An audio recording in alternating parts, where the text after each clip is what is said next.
میرا محبوب نڈی تھا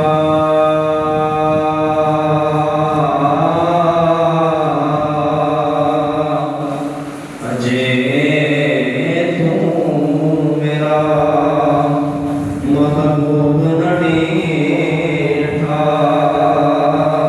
اتے جیوں ویکھ کے چن شرابے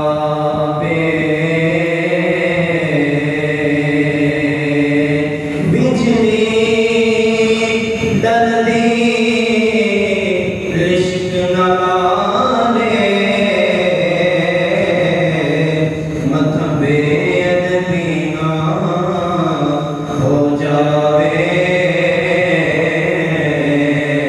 ادھی رات دن چڑھ جاوے جیوں رخ تو نکاح ہٹاوے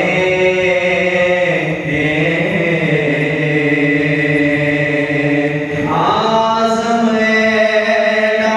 سونا ماہی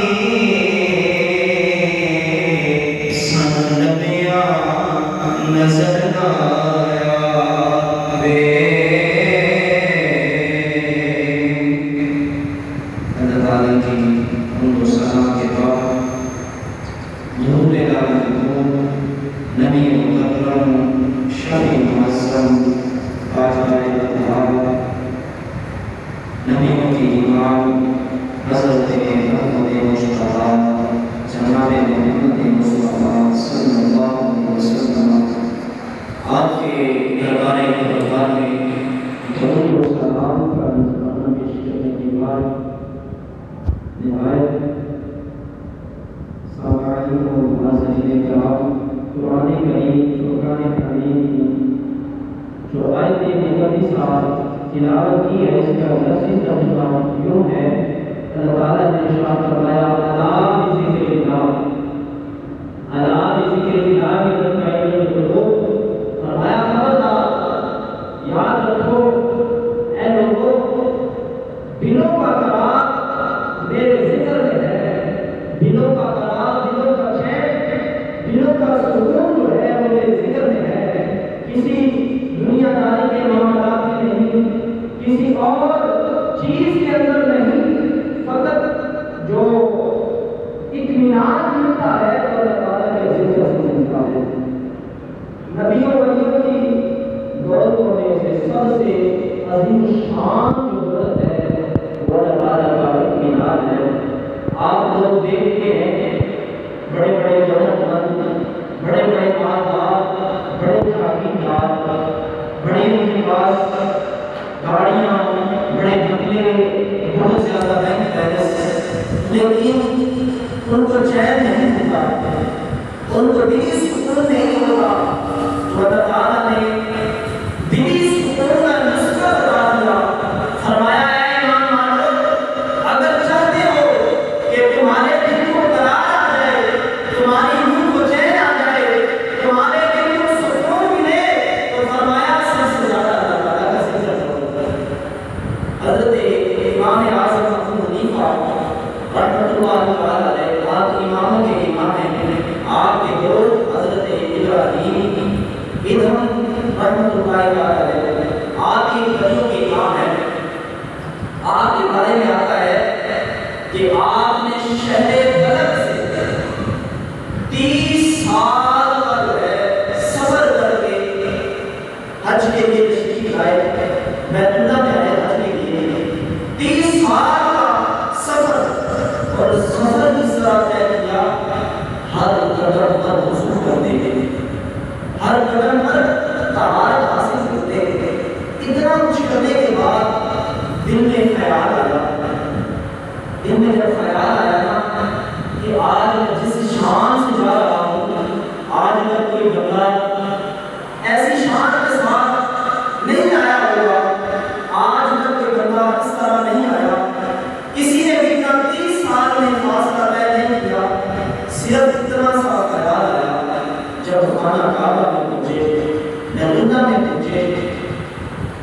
دیکھا تو کعبہ موجود نہیں ہے، کعبہ موجود نہیں ہے۔ میں کعبے کی موجودگی کا مسئلہ حل کر دوں، ایک ہی کعبہ ہے، ایک ہی کعبے کی عمارت ہے، ایک ہی دیوانیت ہے۔ جب آپ خانہ کعبہ میں پہنچے، خانہ کعبہ تو نظر آ رہا ہے، لیکن خانہ کعبہ کی دیوانیت، وہ نور، وہ اللہ تعالیٰ کی انوار و تجلیات محسوس نہیں ہو رہی۔ آپ پکار ہوتے ہیں کعبہ کی طرح، تو آواز آئی کعبہ کو حضرت رابعہ مسیح رحمۃ اللہ علیہ آپ کے استقبال میں لے کے آئے۔ کیا شان کا بات ہے اللہ فرمائی، حضرت ابراہیم بن ادھم آپ مرد ہیں اور حضرت رابعہ مسیح آپ کی عورت ہے۔ ایک مرد بڑی شان سے ہر قدم پر وضو کر کے چلتا ہوا آ رہا ہے، اور ادھر وہ صداقت کی تعلیمات، وہ سیدہ فاطمہ الزہرا رضی اللہ تعالی عنہا، آپ کی پردے کا حیا کرنے والی، آپ کی سیرت پر عمل کرنے والی ہے، آپ ان کا حیا کرتی ہیں، تو آپ جس وقت خانہ کعبہ میں پہنچتے ہیں فرماتی ہیں لوگوں خدا کی قسم ہے میں نے کعبے کو کعبہ نہ پایا، جب مجھے غیب سے آواز آئی اے ابراہیم ذرا صبر تو کر، کعبہ میں کسی سے بھاری نہیں گیا ہے۔ جب ہم رسول اللہ صلی اللہ علیہ وسلم کی غلامی میں آ رہے تھے، جب اللہ تعالیٰ کسی سے بھلائی کا ارادہ کرتا ہے، دین کی سمجھ فرماتا ہے، تو اللہ تعالیٰ جب کسی سے کچھ لینا چاہتا ہے، اس کی ہلاکت چاہتا ہے، تو اللہ تعالیٰ پھر اس سے دین کی سمجھ کو اٹھا دیتا ہے۔ اللہ تعالیٰ پھر اسے دنیا میں بھی رسوا کرتا ہے اور آخرت میں بھی رسوا کرتا ہے۔ حضرت ابراہیم بن ادھم یہ وہ بادشاہ ہیں کہ جو 3 سے 4 ننگ کے پھولوں کے بستر پر سویا کرتے تھے۔ آپ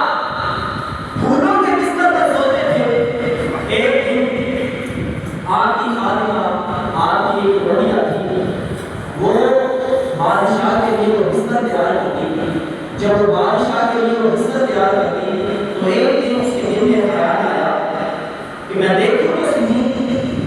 اس میں کتنی لذت ہے، اس میں کتنا سکون ملتا ہے، بادشاہ کو روزانہ اس پھولوں کی اس شجرے میں سوتا ہے، میں بھی تو آج دیکھوں ماجرا کیا ہے۔ تو جب وہ لوٹیا اس بستر پر لیٹتی ہے، اس بستر پر لیٹتی ہے تو اس کی آنکھ لگ جاتی ہے۔ جب اس کی آنکھ لگتی ہے تو دیکھتی ہے کہ بادشاہ آ گیا۔ پہلے بادشاہ نے اس کو زور سے آواز دی، بڑے غصے سے، بڑے جاب و جلال سے کہتا ہے تمہاری کیا حیثیت ہے کہ تم میرے بستر پر لیٹ گئی، تمہاری کیا مجال ہے کہ تم ایک لوٹیا ہو کر بادشاہ کے بستر پر سو گئی۔ اس نے کوڑا لیا اور زور زور سے اس خادمہ کو مارنا شروع کر دیا۔ جب اس خادمہ کو کوڑے لگتے ہیں، خادمہ کو جب کوڑے لگتے ہیں تو وہ رونے کی بجائے، معاویہ کرنے کی بجائے ہنسنا شروع کر دیتی ہے۔ بادشاہ بڑا پریشان ہوتا ہے، میں تو اسے اذیت دے رہا ہوں، میں اس پر ظلم کر رہا ہوں، اور یہ بجائے مجھ سے کہ مجھے بادشاہ مجھ سے کہے کہ مجھے معافی دے دو، آئندہ کے بعد یہ معاملہ نہیں ہوگا، یہ تو ہنس رہی ہے۔ تو بادشاہ نے پوچھا ماجرا کیا ہے؟ تو وہ جو لوٹیا ہے وہ خادمہ، اس کے جملے تھے وہ بڑے تاریخی جملے تھے۔ وہ خادمہ کہتی ہے کہ میں اس بستر پر چند منٹ لیٹی ہوں، میں اس بستر پر کچھ دیر کے لیے لیٹی ہوں کہ میری آنکھ لگ گئی، میں سوچنے پر مجبور ہوں جو ساری زندگی اس بستر پر سوتا تھا اس کا کیا ہوگا، اس کے ساتھ اس کو کتنی سزا ملے گی۔ تو وہ فرماتے ہیں دل سے جو بات نکلتی ہے، دل سے جو بات نکلتی ہے اثر کرتی ہے، پر نہیں طاقت پرواز مگر کرتی ہے۔ جو دل سے بات نکلتی ہے نا وہ اثر فرمایا کرتے ہیں کہ ایک ہوتا ہے دعا کروانا اور ایک ہوتا ہے دعا دینا۔ جب بندہ خوش ہو کر کسی کو دعا دیتا ہے یا اس کی آواز دیکھ کر اللہ کی بارگاہ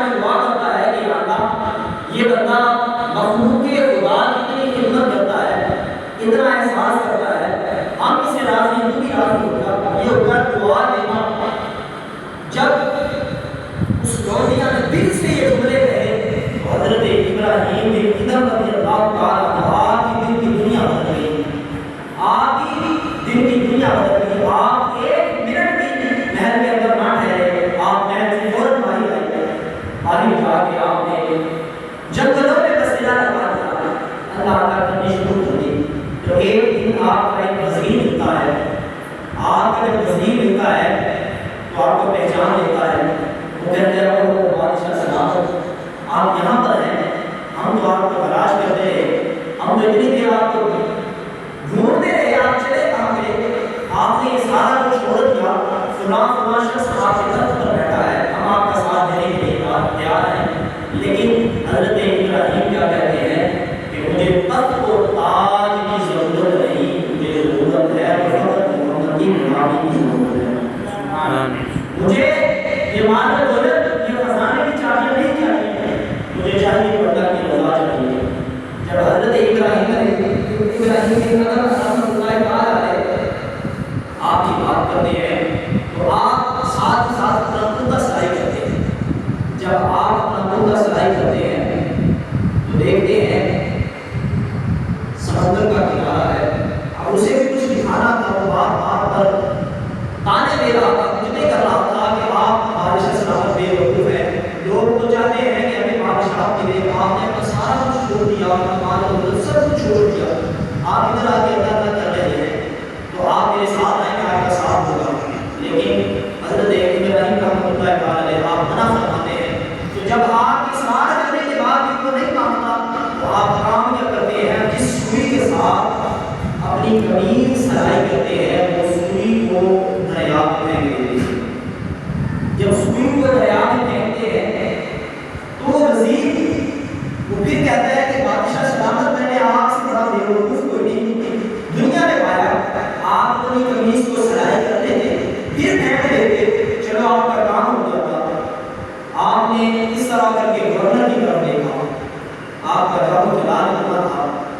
آپ اس طرح دیکھا اور وزیر گورنر جو ہے اس نے نظروں کو نیچا کر دیا، جب اس نے نظروں کو نیچا کیا تو آپ نے سمندر سے اس دریا سے مخاطب ہو کر کہا کہ میری سوئی لاؤ۔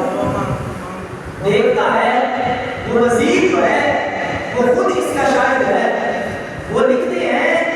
کہ 1000 مچھلیاں سونے چاندی کی سوئیاں لے کے اوپر آ جاتی ہیں، جب سوئیاں لے کر آ جاتی ہیں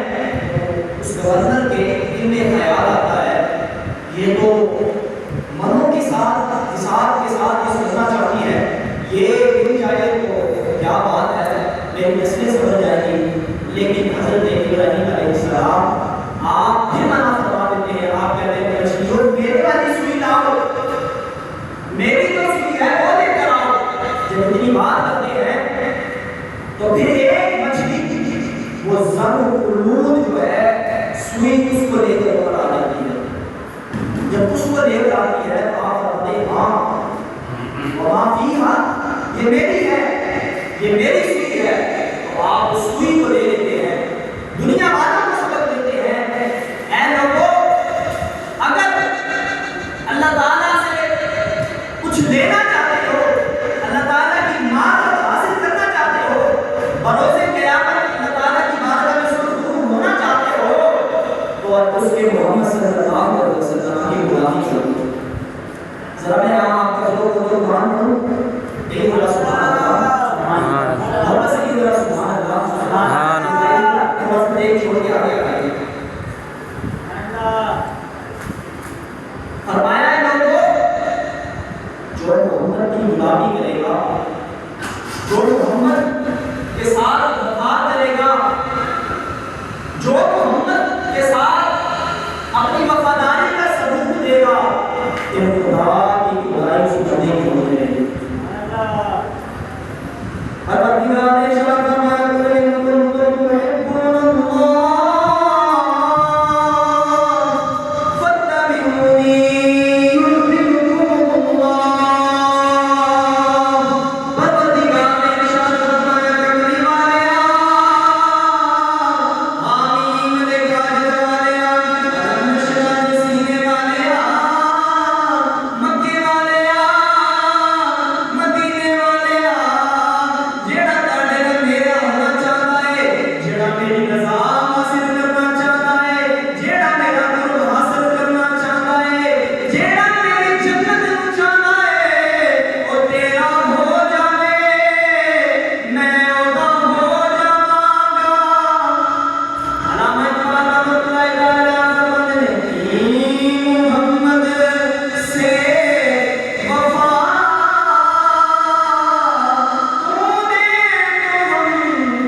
مرزا کیا ہے یہ تم دیکھنا. میں اکثر کرتا ہوں خط نبوت کے حوالے سے. میں احمدیوں کے ایک تاجدار گرودوارا کی بات آپ کو سناتا ہوں. آپ نے جب نازل کا چیلنج کیا مرزا کو جب یہ کہا اگر تو نبی تو بڑی دور کی بات ہے, نبی کا سایہ ہونے کا بھی دعویٰ کرتا ہے تو آج ہم اس کو اجازت کر لیں, تو کافی ہے, تو نہیں ہے محمد ہے. تو آپ نے جب نازل کی نشست رکھی, جگہ کا تعین کر دیا, آپ نے کہا کہ بادشاہی رسم سے نازلہ ہوگا. اس نے کہا کہ نازلہ کس رسم پہ ہوگا, کس بات پر بحث ہوگی. تو آپ نے فرمایا کہ میں تجھ سے یہ دلیل نہیں مانگوں گا کہ تو نبی ہے یا نہیں, بلکہ تو بھی کاغذ اور قلم لے آنا اور میں بھی کہہ رہی کہ کاغذ اور قلم لے کر آ جاؤں گا. 10 احادیثیں لکھنی ہے اور خود نہیں لکھنی, قلم کو حکم دینا ہے وہ خود لکھے گا. تو جب آپ نے یہ بات کی تو میرا بات ہے کچھ مرید لاڈلے ہوتے, کچھ لوگ بڑی محبت والے ہوتے. ایک انسان کا بڑا قریبی تھا, اس نے کہا حضرت جی اگر مرزا آ جاتا اسی صحابہ جو کرتا سا. آپ نے فرمایا میں نے ایسے دعویٰ نہیں کیا, بلکہ میرے نانا جان نے حکم دیا تھا کہ میرے علی دعویٰ تم کر دے سماج سے اپنی ایمان دعویٰ تم کر دے سماج سے آگے. ایسے نہیں کر سکتے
لیکن تمہاری مجلس میں ایک ایسا گنہگار بندہ ہے جس کی وجہ سے دعا ابھی فی الوقت قبول نہیں ہو سکتی, ابھی بارش نہیں آ سکتی. لوگوں میں اعلان کر دو کہ وہ بندہ اٹھ کے چلا جائے تیری مجلس سے, تو بارش برسنا شروع ہو گئی. جب یہ بات حضرت موسیٰ علیہ السلام نے اپنی مجلس میں کی, ابھی نام نہیں بتایا, کسی کا نہیں بتایا کہ فلاں بندہ ہے فلاں بندہ ہے, ایسا ایسا بندہ ہے. تو جب یہ بات حضرت موسیٰ علیہ السلام نے کی نا, تو وہ جو گناہگار بندہ تھا نا, وہ دل ہی دل میں تڑپا, وہ دل ہی دل میں کہنے لگا یا باری تعالیٰ مانا ہے کہ گناہگار میرے گناہ ہوتے ہیں, لیکن تیری رحمت